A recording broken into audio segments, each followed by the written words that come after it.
Hey, FlimsyLunchTray here, and welcome to World of Warships for a first impressions video. This is my first super ship I've ever actually owned on my main server account here on NA.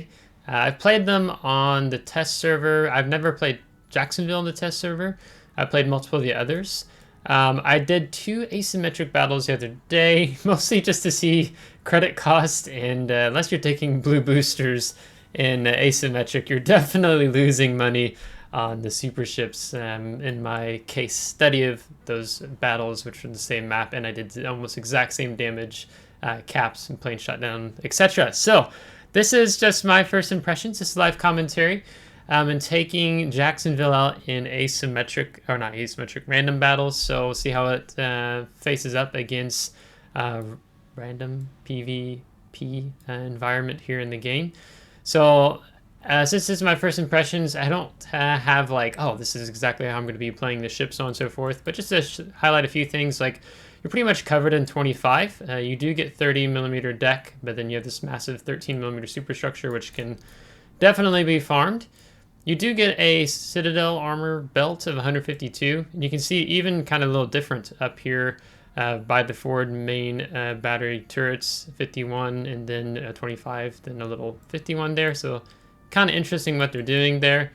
And then I don't think I actually looked at the Citadel yet, but it's above waterline Citadel. It kind of steps down in the back, so basically aim for underneath the superstructure or any of the forward turrets, and you'll find the Citadel. So it just helps me how to be mindful of that. In terms of upgrades, this is what I'm running for the moment. I will be taking Surveillance Radar Mod 1 for Cole. That'll extend our action time on radar by plus 20%.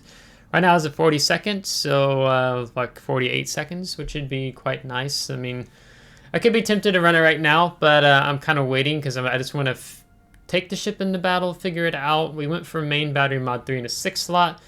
Because we have a 17.2 kilometer range, don't feel the need to extend the range out even further. And then in terms of the combat signals, what is our AA rated at the moment? Like 99. Yeah, it's going to be pretty powerful here. So we'll take some things. We'll get some more speed. I think it's 34 knots standard. Improve our heal. Increase the action time of the Hydro. These are 152, so actually I might be tempted to drop.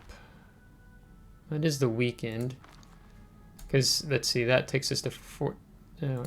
It is a 12% chance, and then we can get up to 13. Oops, I take the wrong one there. Yeah, it has to be 160, so we can't do that. You could get it even higher. This is some of the things I'm thinking about. I would swap out maybe priority target for Demolition Expert. Right now I'm thinking my build would probably be something like this, but perhaps drop priority target and take incoming fire alert and then switch over here, or have one more AA. I'm still playing with a few things. Your penetration on these main battery guns is 30mm. If you took the IFHE, of course that's going to push you over 32mm threshold that you see a lot in the high tier ops. But one of the things that you have here is the funny button, the high explosive barrage, which gives you a plus 40% in main battery HE shell armor penetration. It doesn't take too many hits to get this activated, so to speak, or it just feels like a short amount of time with how fast the reload is.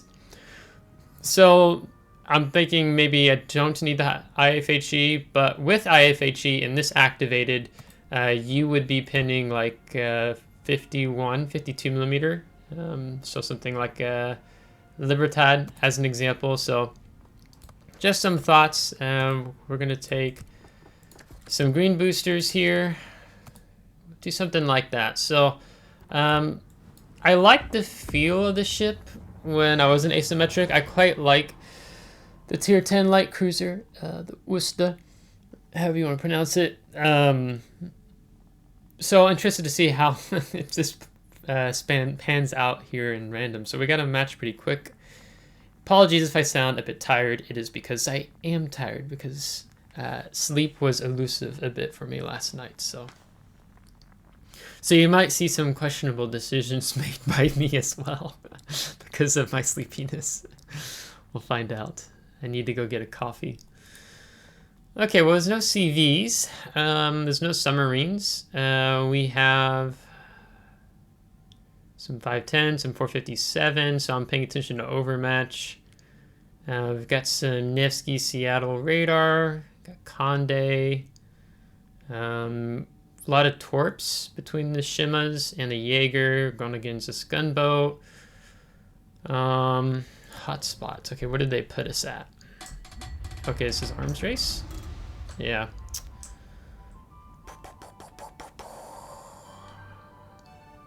Where's he at? Mecklenburg. So it's possible we go up to here and then move to the left. It's kind of fun if you're able to catch out destroyers here in the center. What I'll do here is if our Shima, or perhaps even our Zed, come out over here, I'll support them. I won't leave them. The permanent camouflage, or it's not permanent camouflage. The camouflage I'm running right now is the silver. It's just, it's not the permanent. It's just from playing ranked. So since it's a super ship and it's our quote unquote first impressions, I thought let's glamour it up a bit. So your radar is 9 kilometer, like the light cruiser line. Having superintendent is giving us 4 hydros, 4 radars. We also get 5 repair parties, so I'm looking to definitely take advantage of that. Now we don't want to show an obscene amount of broadside. I think one of these turrets, to get it fully off, like, yeah, I gotta be showing about this much angle. So that's not so great. I think the kiting angles were a little bit better. Hello? Okay, if he's gonna chicken out, there's not much of a point for me to be over here because he's the one with the spotting advantage and he's just like forsaking that. Like, I'm not gonna go out here and sit to spot only to get like wrecked. So if you're not gonna go over there, I'm not gonna go over there. Now, it is possible that we could actually use this to our advantage, like the enemy team pushing down because they think they're uncontested. We could sit here and cover if they didn't have a DD go out here wide, and catch them off guard with, you know, radar and, you know, these 152 millimeter guns. But like, that's a thing I don't understand with, yeah, so we're RPF, so this, yeah, he's somewhere out over here. There's a DD over here, so because he's indecisive and not going to make up his mind, I'm not going to support that. Because what he's going to do now, he's like, oh, maybe I should go over there. It's like frustrating. Because someone's probably going to go for the heal. If I was Annapolis, I might actually play it more aggressive, having the 10 kilometer and 203s with the burst fire for the repair party. So, I mean, if he goes, I'll support him. But if he's not going to go, I'm not going to support. So it's like just as simple as that. And I need to see where people are positioned. So Alsace and Libertad, so I didn't see which battleship was back here. I do have to be mindful not eat torps. Libertad's kind of making a position there. Their battleships are ignoring the flank too. Okay, then we can push down the 9 line. This is a little bit of the light cruiser life. You just kind of have to see what's going on, as it were. It's going to give away my position. We are definitely going to go for that. He's not in radar range yet. Oh, that's good.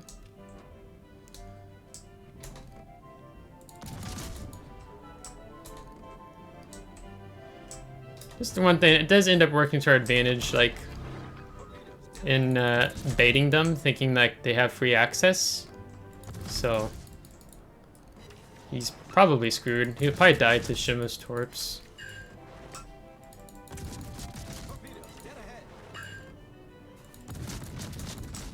Don't know if we'll get the pin in time. No. That was kind of dumb. Already down 3 destroyers.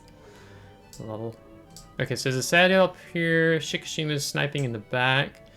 What I'd be most concerned about right now is eating a Vermont salvo in the face. I do have to be mindful of Vermont here. I don't exactly know where he's gone.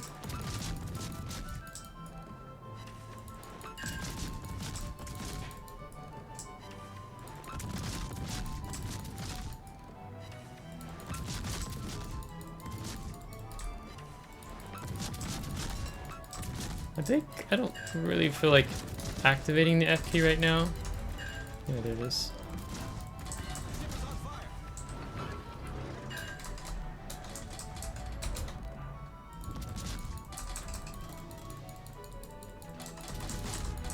I'm like pretty sure he's dead. Alright, let's get the rear guns here and then we'll activate the F key.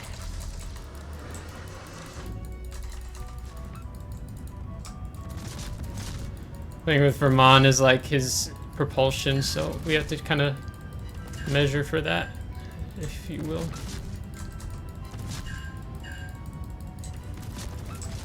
I think what I was impressed just from my two little asymmetric battles is like if you're able to get positioned and like pump out damage, like you can get like rack it up what seems relatively quickly.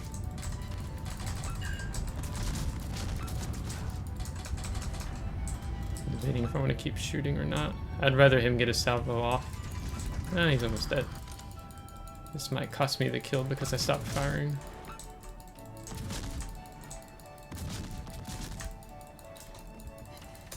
No. Shikishima.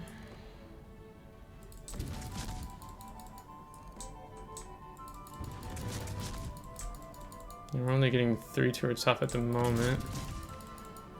I think we'll push up behind.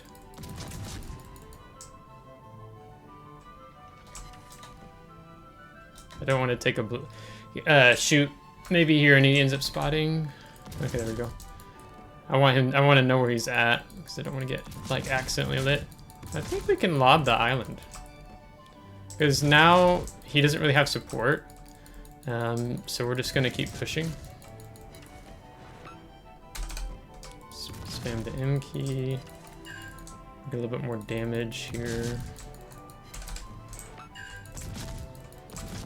Maybe if I can fully see him as my team suicides, we'll activate the F key.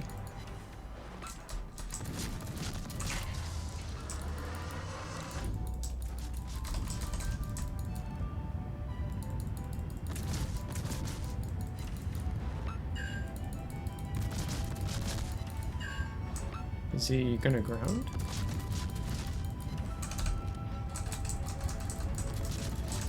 Yeah, it's ground again. I think he's gonna ground. He's gonna be very close to grounding. We'll get the buff here in a moment. Okay, he's getting turned out proper. It's kind of weird. I wasn't expecting him to like nose so much into the island there. Make it a second kill? No. Okay, now let's get the buff. And we're gonna even faster reload. We have run right now, so 3-9. Then he's about to get it.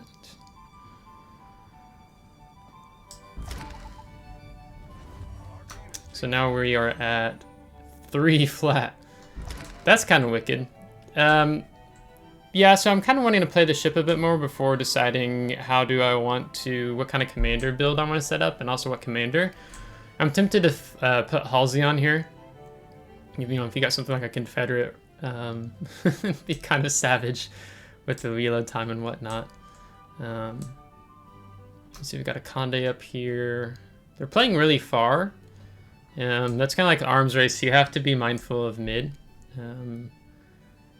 And I don't want to push down into mid. It'd be fun to go get him, but I'm kind of more mindful of the Conde. I want to get close to Conde, and I have to be mindful of Conde's burst fire. And what was the size of his guns? 240s. So I think one of the strengths, like with these light cruisers, is you let the enemy get so close within range before maybe you open up, so they can't just so easily disengage, as it were. So I want to make life difficult for him when the time comes. So I'm going to prevent him from just running north. So I'm going to pass this island and then open up. The other thing I've been thinking about is like, what if I would want to give up concealment on my commander to farm the top grade gunner skill? Because I'm going to farm that here.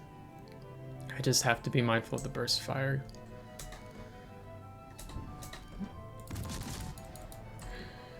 So that means at times we are definitely not going to be showing broadside. We are going to be angling like good little ducks. So there's the armor piercing. We could who smacked him? Jeez. What was I even saying? Yeah, farm the top grade gunner, but you know, we gotta angle. Angling is important. There's no torpedo threat from a destroyer because it's only the Groningen now. And we're about to cap. So there's a lot of death down here. So first impressions, I like. I think it really helps because I really like playing Worcester.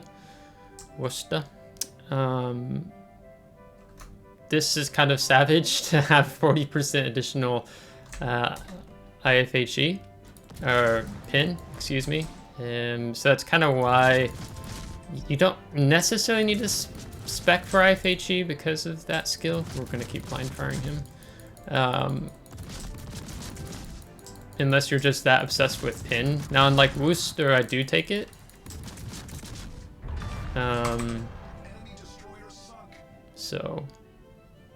But because of having the funny button, then I don't feel like there's like a need to. But it could be savage. I think it's, yeah, it's over like 40 penetration millimeter, I think, with the F key activated, I think. Something like that. The AA 4-point skill I also think about, so I have a faster reload time whenever AA is activated and bringing our consumables back down, and that's kind of relevant for Jacksonville because you're so consumable heavy. Just to have that back even faster is great. Also, the fact that our depth charge airstrike is 8 is pretty good. You know, that's certainly helpful here. So it's gonna be a game. So yeah, so Weiss playing at the beginning, we didn't want to show our cards, and I wasn't going to go over there if our Shima was, unless we could bait the DD in and then take him out, because they completely ignored the flanks, so we were able to make a big play. So 167,000 damage for like first game, I'm pleased with. Yeah, that was a decent game. Oh, top of the team. Okay. Didn't feel like it's top of the team. What was we did spotting damage, right? When they slapped the Conde. 30k. Yeah, maybe it wasn't us. But that's pretty good for a first game. I mean, their destroyers like eat it into death. And I think that's the thing that sucks, like a Shikishima or a Vermont, like once they're in your clutches of your main battery range, like it's very hard for them to get away. So I think that's when you can really like be a savage here with the ship. So first impressions is Jacksonville is really good. I'm going to be playing it a lot more and toy with the commander build. If you have a specific build, let me know in the comments if you're playing Jacksonville. Kind of open to getting your feedback because like the fire chance I feel is what is better for this ship versus going for something like IFHE, because like you already get the funny button, and why have your fire chance when you are going to pin more than 32mm when your F button is activated, as an example. So if you liked today's video, give it a thumbs up. If you didn't, give it a thumbs down. Subscribe if you do want to see more. Subscribe. Thanks so much. I would appreciate it. Thank you to my Patreon supporters. And until next time, take care.